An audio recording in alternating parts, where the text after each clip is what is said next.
And so let me introduce a wonderful, wonderful person, Cathi Scarce. Cathi has been in retail for 30 years, or 30 years plus, and currently is the GM National Sales and Operations for Coles Liquor.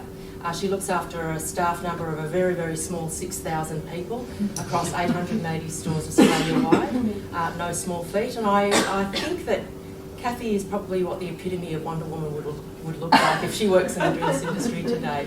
So give a warm welcome to Cathi Scarce. There were certainly no senior role models or no women in senior roles that I ever came across for an extensive period of time. But I used to look at my store manager. He was a pretty good guy, you know, and I used to look at him and go, I can have do your job. So how do you, when you're standing behind a counter slinging ham and potato salad, get the top job? How do you do that? I can tell you how. You become a serial pest. And you declare your intent openly to everybody that you come into contact with. He said, look, I thought about it overnight, and actually, I think I'm going to go with someone else.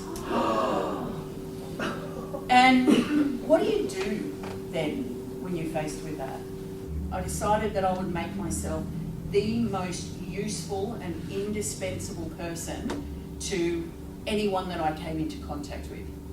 And I did. I worked 5 times harder than I'd ever worked before, and I did it with a positive attitude, and I made sure that I wasn't that bitter person, even though I was broken inside. And I was exceptionally proud. I was the first female state manager in the Coles 100 years history, and the first and only person to ever be appointed from a ground-up role into a state manager role. And I had to survive in probably one of the most competitive environments imaginable. And I'm not talking about supermarket. I'm talking about within a state manager population. I was the only female sitting around the table for several years, and I learned a valuable lesson. They all wore black suits. Not because it was a uniform, but because that's what they did. So I did too. I was always asked to get the coffees, to take the notes, and to run the errands, and I did it because I just wanted to be accepted. And then one day I went, you know what? That's it. No more. I woke up, I put on my brightest red dress, I put on my red lippy, and I decided to take my power back. You should have seen their faces. And now I'm in liquor. I was approached by the senior leaders to take on the ops and store development role for liquor.